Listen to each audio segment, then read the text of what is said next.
This young man from a poor family built a successful global company, and it all started with one unexpected encounter. Listen to his story and find out what helped him change his life. Get real motivation that will help you realize your dreams and achieve success. Back in the dusty stretch of central Alberta, there's a town called Elnora. Population, maybe 300 if you count the dogs. Most folks there spent their whole lives chasing cattle, fixing tractors, and watching the seasons pass by like chapters in a worn-out book. And that's where young Caleb Walker was born. Caleb wasn't any different from the other kids in Elnora, at least not on the surface. He went to the same old red brick school, helped his dad with firewood, patched up the barbed wire fences when the cows got rowdy, and shoveled snow from their slanted roof every winter. The winters were tough, the summers dry, and the future? Well, let's just say no one really talked about dreams in Elnora. You were expected to stay, settle, and survive. Dreams were for books or TV screens, not for real people. But Caleb was different in one quiet, powerful way. He had this look in his eyes, like he was always thinking about something else, somewhere else. Not like he was bored, no. More like he knew deep down there was more to life than what Elnora could give. He'd sit under the old windmill near the grain silos with an old, dog-eared notebook, scribbling ideas, sketches of machines, or sometimes just words like more, build, and why not. He once even drew up blueprints for an automatic cattle gate. Nobody asked for it, and nobody used it, but he made it just the same. His folks didn't think much of it. They figured he'd outgrow those daydreams like most boys did. His mom would smile gently and say, "That boy's got clouds in his head," and his dad would just grunt and hand him a wrench. But the town noticed. Old man Kersey from the lumberyard once told Caleb, "You think too much. Thinking doesn't get hay baled." Still, Caleb kept dreaming. He'd fix motors and farm tools better than most grown men, read every manual he could find, and took apart anything he could get his hands on. It wasn't rebellion. It was curiosity. Hunger, even. A hunger for something no one could quite name. Then came that one summer day that changed everything. It was one of those scorching July afternoons when everything felt like it could melt. The gravel shimmered, fence posts steamed, and even the flies seemed too tired to buzz. Caleb was biking back from the hardware store, a roll of wire and a sack of bolts tied to the back of his rusted bike, when he heard the unmistakable purr of a powerful engine behind him. Now, that sound didn't belong in Elnora. It belonged in Calgary, Vancouver, or some glossy magazine. Coming over the hill was a sleek, silver Jaguar, low to the ground and humming like a wildcat. It slowed as it passed Caleb, then stopped altogether. The window rolled down with a faint whir, and inside sat a man in a crisp white shirt and dark sunglasses, looking lost as a duck in a desert. "You from around here, son?" the man asked, his voice smooth but worn, like someone who'd given too many speeches and fought through too many meetings. "Yes, sir. Born and raised." "Well, I'm trying to find my way back to the highway. Looks like I took a wrong turn back in Trotchu." Caleb pointed the way, quick and clear, but the man didn't drive off right away. He looked at Caleb's bike, the wire roll, his dusty boots, and the way the sweat dripped from his brow. "You ever think of leaving this place?" he asked. Caleb shrugged. "Sometimes. Not sure where I'd go." "Let me tell you something," the man said, leaning closer.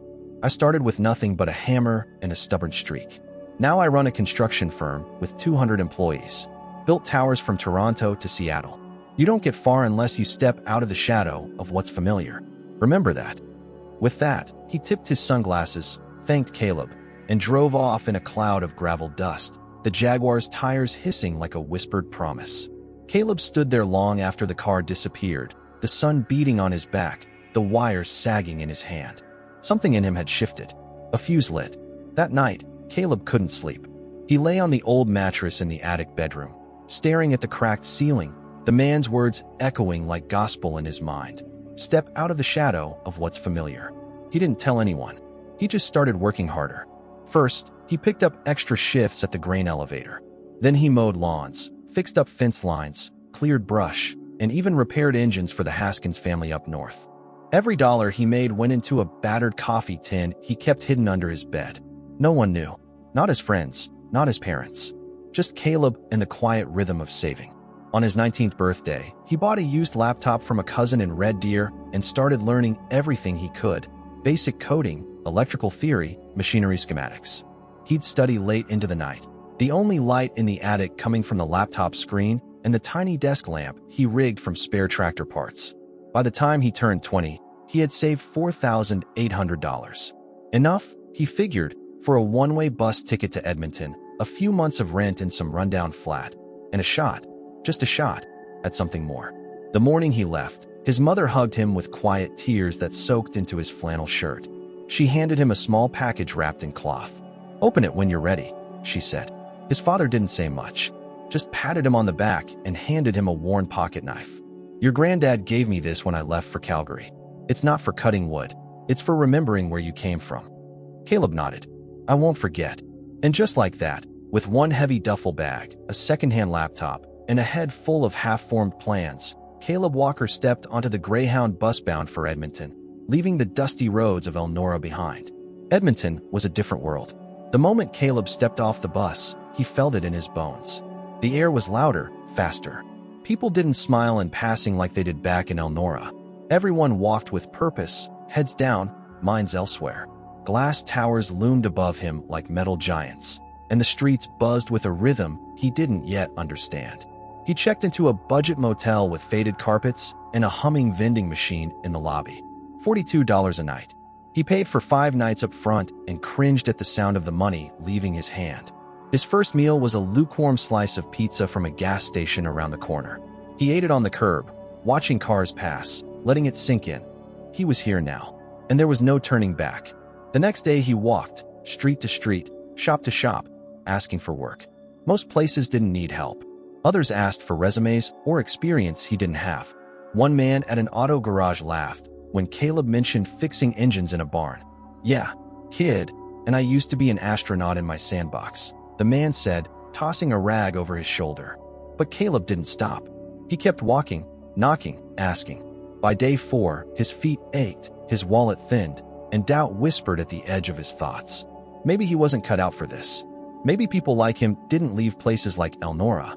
Then, at a small electrical supply warehouse near the rail yard, he met Lorraine.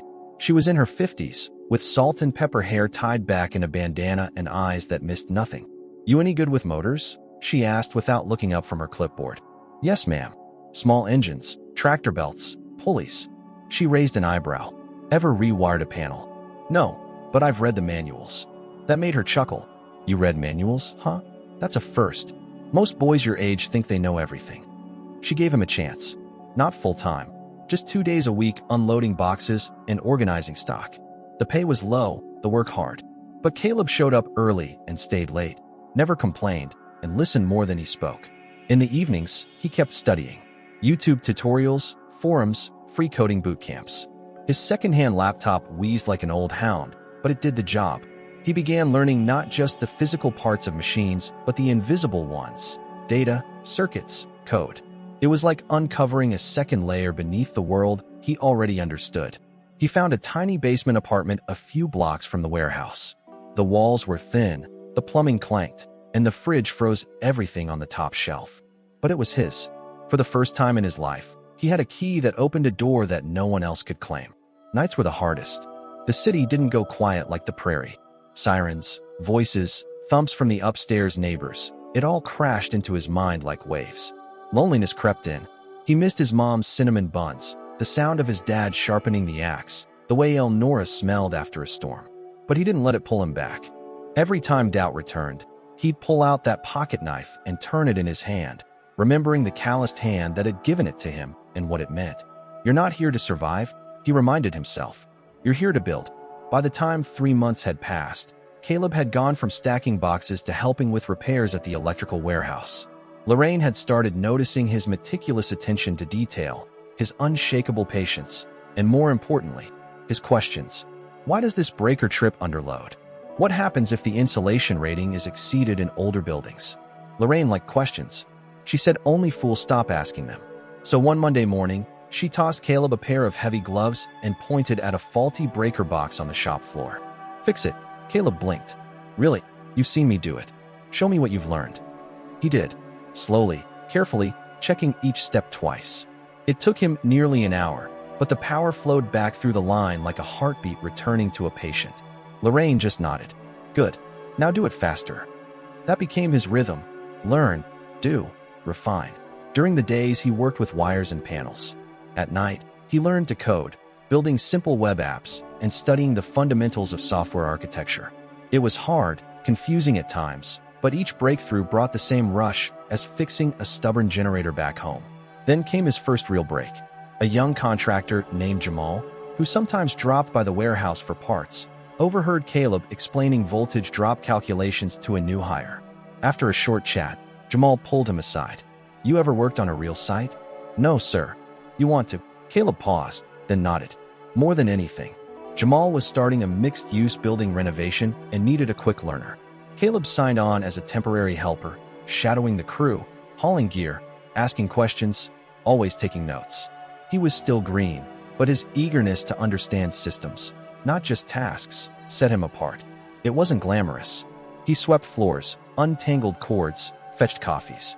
But when the site foreman spotted Caleb checking the torque specs on a panel install against a codebook, on his own time, he pulled Jamal aside. "That kid's not normal. He actually gives a damn." Jamal grinned. "That's why he's here."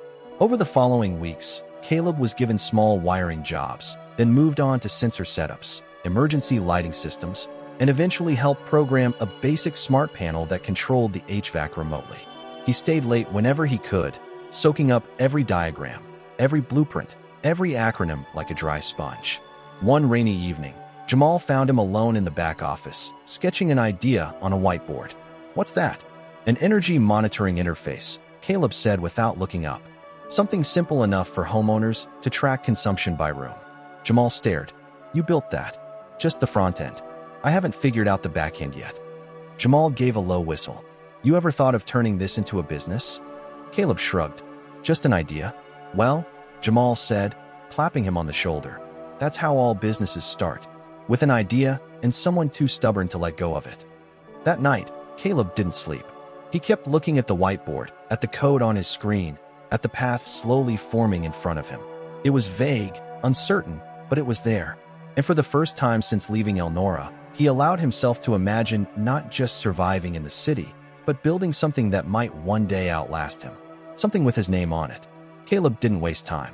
The next morning, before the crew even arrived on site, he was back at that whiteboard. He'd slept barely 3 hours, but the buzz in his chest kept him going.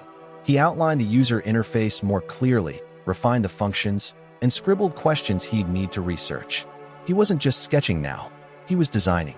Over the following weeks, he spent every evening working on the prototype.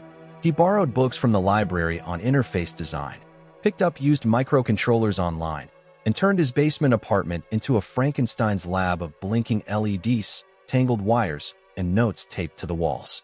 Some nights the breakers tripped. Other nights, things smoked. But every failure was a lesson. Jamal noticed. He started giving Caleb light weekend tasks, helping plan low-voltage systems for future jobs, walking through blueprints with the team lead.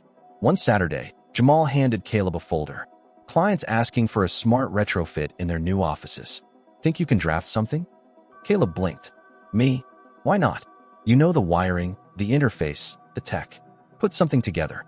It was the first time someone saw him not just as a worker, but as a designer, a thinker.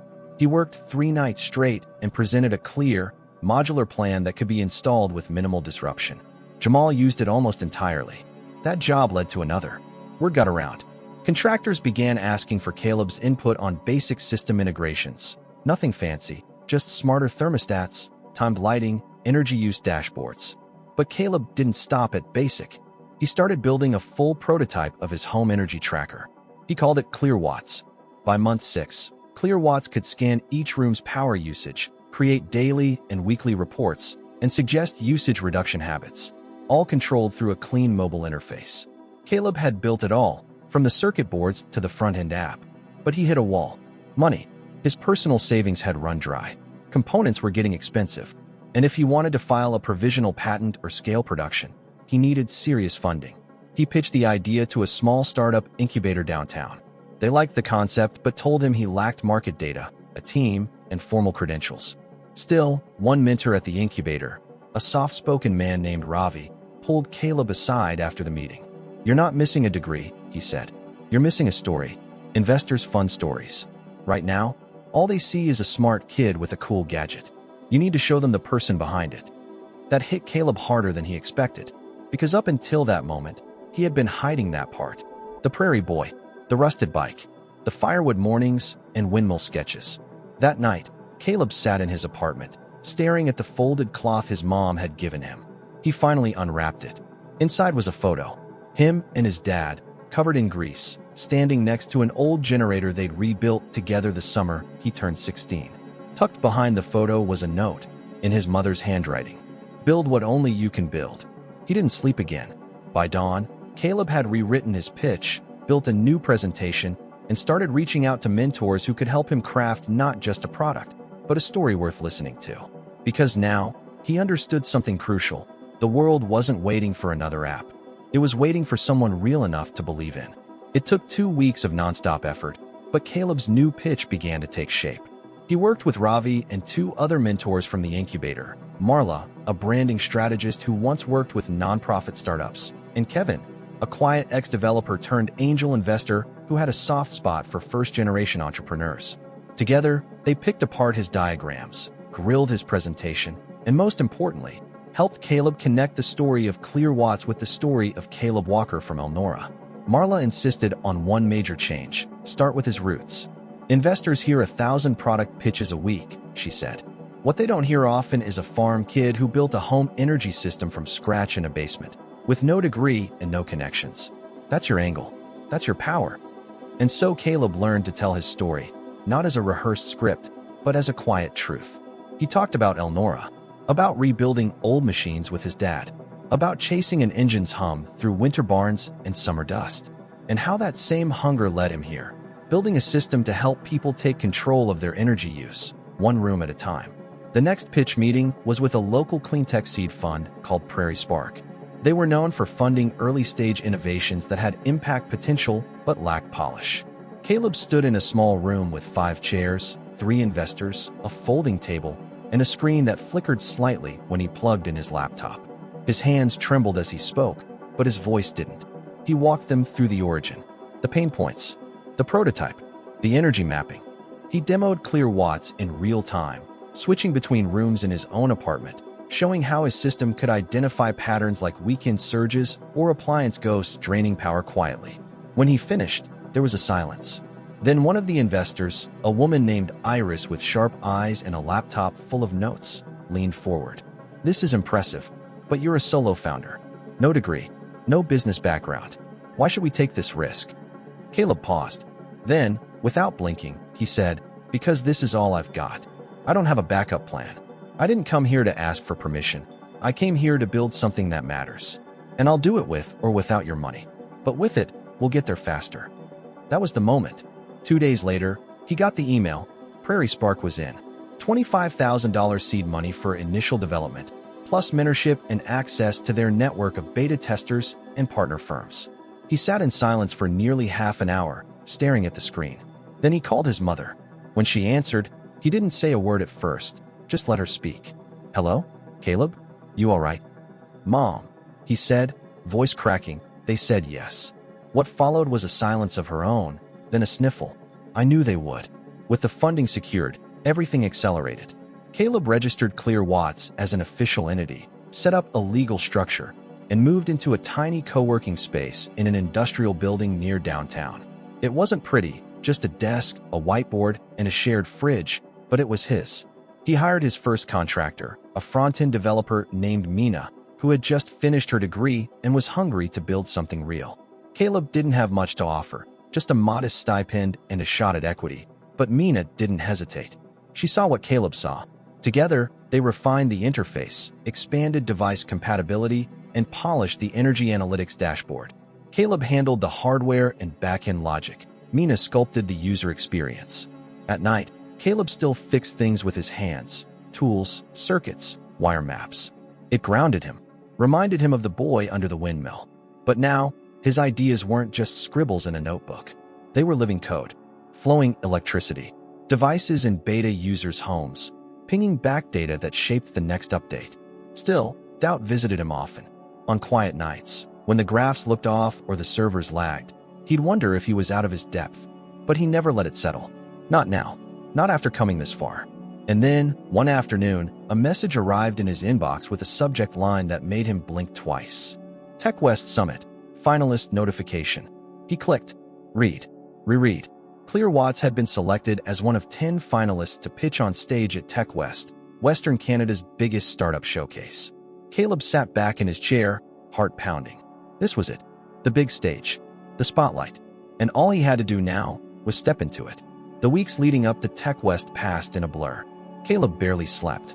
He and Mina worked around the clock, refining Clear Watts for the big stage. Bugs were squashed, servers optimized, interface smoothed. Mina obsessively tested every user journey, while Caleb polished the back-end code until it ran smoother than ever. But even as the product solidified, Caleb felt a storm of nerves building inside him. It wasn't just another pitch. It was the pitch, the kind that could take Clear Watts from a promising prototype in a co-working loft to an actual funded business with a future. TechWest wasn't a sleepy community showcase. It was full of venture capitalists, journalists, product scouts from major companies. One mistake, one stuttered slide, and he could fade into the noise. Marla worked with him on delivery. She made him rehearse his story a dozen times until every beat was sharp but not memorized, practiced but never robotic. People don't invest in robots, she said. They invest in people with grit. When the day came, Caleb stood backstage in a crisp navy shirt, the only dress shirt he owned. Palms sweating, heart galloping in his chest. Around him, other founders paced, whispered to themselves, or scrolled through last-minute notes. The lights on the stage glowed white and blinding. The crowd? Hundreds. Mina squeezed his shoulder. You've got this. He nodded, though his throat was dry. Then the host called his name. Next up, Caleb Walker, presenting Clear Watts. Applause. Bright light. 1,000 eyes. Caleb stepped onto the stage and faced the crowd. For a moment, he froze, just a second. But then he reached into his back pocket, and his fingers brushed against the pocket knife his father had given him. He took a breath and began. He started with Elnora, the dusty roads, the farm, the boy who fixed machines and drew systems and notebooks under a windmill. He told them about the moment a stranger in a silver Jaguar asked if he'd ever thought of leaving. About arriving in Edmonton with a duffel bag and a dream. He told them about Clear Watts. About how millions of households waste energy unknowingly. About how his system could change that. Simply, affordably, beautifully. He demonstrated the product live. He showed real-time data from one of the beta homes. How Clear Watts tracked consumption, flagged inefficiencies, suggested behavioral shifts. The dashboard was sleek, clean, intuitive. Then he closed with a line that hadn't been in his script, something that came to him in the moment. This isn't just about electricity. It's about control. It's about giving people the tools to shape the world inside their own walls. And it's about proving that even a boy from nowhere can build something that matters. Applause again, louder this time. Backstage, he collapsed into a chair, adrenaline draining from his body. Mina threw her arms around him. You nailed it. Absolutely nailed it. Over the next 2 hours, Caleb shook more hands than he could count. VC analysts asked technical questions. Journalists asked for photos. A product scout from a major appliance company asked for a meeting. Caleb tried to stay grounded, but inside, he felt like the wind had changed. That night, the TechWest jury announced the winners. Clear Watts didn't take first place, but it didn't matter, because afterward, Iris, the same investor from Prairie Spark, approached Caleb with a smile. You know, she said, I told my team, this kid doesn't need to win a pitch competition. He's already building a business. Then she handed him a business card. On the back was a handwritten note. Let's talk. We want in. Caleb stared at the card, then at the crowd around him. Somewhere in the haze of laughter, tech demos, and hopeful founders, he realized this was no longer a dream. It was happening, and he was right in the middle of it. Following TechWest, Caleb barely had time to breathe. What had been a quiet effort between two determined builders suddenly transformed into a business sprinting toward the edge of something much bigger. Mina described it as being strapped to the nose of a rocket. You hang on, try to steer a little, and hope the damn thing doesn't blow up. In the 2 weeks after the summit, they received over 100 inquiries. Potential users, collaborators, local government agencies curious about home energy tracking, even a few companies interested in licensing parts of the software. Caleb and Mina built a simple intake form and filtered out the most serious leads. There were so many directions they could go, But Caleb knew they couldn't chase everything. So he set 3 priorities. First, product stability. The version they demoed at TechWest worked, but it wasn't ready for wide-scale adoption. He hired 2 contract developers to reinforce the backend and improve cloud sync features. He and Mina restructured the code base to prepare it for scalability. Second, a formal pilot program. Caleb handpicked 30 families from a waiting list of 700, choosing a range of housing types and usage habits. He and Mina hand-delivered sensors and personally onboard each household, walking them through setup and initial readings. Third, funding. After a series of follow-ups, Iris and the Prairie Spark team introduced Caleb to 2 new firms. One was a Calgary-based cleantech VC with roots in industrial automation. The other was a national social impact fund that focused on tools for climate resilience. The pitch decks were sharper now, the data more robust. Caleb still told the story of Elnora, but now it was backed by actual performance reports and charts showing energy behavior shifts in their pilot homes. 2 months after TechWest, Clearwatts closed a $400,000 seed round. For Caleb, it was surreal. Just a year ago, he'd been fixing lights in an electrical supply warehouse, taking free courses late at night. Now he was negotiating with investors, navigating shareholder agreements, and overseeing a product in dozens of homes. He hired a full-time back-end lead and brought on a marketing coordinator who started preparing Clearwatt's first real public rollout. The co-working space became too cramped, so they moved into a modest office, 2 rooms, a kitchenette, and enough desks for the growing team. But success came with new pressures. Suddenly, Caleb found himself managing people. Decisions had bigger consequences. One misstep could waste weeks of work or thousands of dollars. He learned to delegate, though it was hard at first. He wasn't used to giving up control. He and Mina also started clashing more often, not angrily, but with growing tension. She wanted to move faster, launch sooner, push harder. Caleb was more cautious, wanting to test and refine. Their visions weren't opposed, but their tempos were. One night, after a 12-hour day, Mina cornered him in the kitchen. "You know you can't build this like a barn, right?" she said. "This isn't just wood and nails and time. This is pace. This is market. If we don't move, someone else will." Caleb looked at her, exhausted. "I know, but if we rush and break people's homes, they'll never trust us again." She paused, then nodded slowly. "Then let's not rush, but let's not stall either." They made a new agreement. Every feature would be built on 2 pillars, trust and simplicity. If it didn't empower the user without confusion, it didn't ship. It was around this time that Caleb received a letter, a real letter, from Elnora. It was from Mr. Hargrave, the old shop teacher at the high school. He wrote, "Caleb, some of the kids here heard about you. I showed them the clip from TechWest. They've been talking about energy meters and apps ever since. Thought you should know. One of them started drawing up a plan for monitoring heat loss in the school. They're dreaming a little more because you did. Don't let the big city take that from you." Caleb sat with that letter for a long time, longer than he expected. The next morning, he printed out a copy and pinned it to the wall of the new office, right next to the original Clearwatts prototype board. When the team arrived, they asked about it. He just smiled. "It's why we're building this the way we are." The climb had truly begun, and Caleb, tired but grounded, was ready to keep going. Because now, it wasn't just about electricity or code or business. It was about creating something that could lift people, even if just a little. And he was willing to give it everything he had. 3 years passed. The team at Clearwatts had grown to 14 full-time employees, plus a rotating set of contractors. Their office moved again, this time to a repurposed brick building on the edge of the Edmonton Innovation District, with big windows, open beams, and enough space to hold town halls without rearranging desks. Clearwatts had now passed 10,000 installations across Alberta, Saskatchewan, and British Columbia. What started as a patchwork prototype in a basement had evolved into a polished, modular, and API-friendly platform. Users could control heating, monitor appliance behavior, compare week-to-week efficiency, and receive suggestions tailored to their household routines. But perhaps the greatest impact wasn't in the app. It was in the change it inspired. Municipalities began recommending Clearwatts in sustainability grants. A few school boards even reached out to install demo units in classrooms.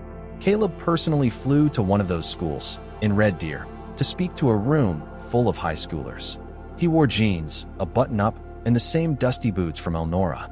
And when he told them where he started, some of the students leaned in. not because the story was flashy, but because it felt like something they could do too. Afterward, a boy with greasy hands and engine stains on his hoodie came up and asked, "Did it ever feel like you were making it all up as you went?" Caleb laughed. "Still does." Back at headquarters, Clearwatts was preparing for its Series A round. Big money, big expectations. A U.S. expansion was in sight. Potential partnerships with energy companies were being discussed. Caleb was no longer building just a product. He was navigating a vision. But amidst the momentum, he never let go of his anchors.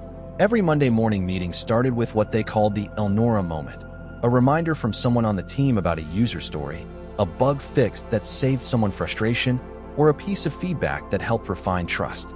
One Monday, Mina brought in an email from a retiree in Prince George who said Clearwatts helped him cut his power bill by 32% during a tough winter. Caleb read it aloud, and for a second, his voice wavered. After the meeting, Mina found him in the back office, where he stood silently by the letter from Mr. Hargrave. "You good?" she asked. He nodded. "Yeah, just remembering." He still kept the pocket knife, still carried it in his back pocket every day.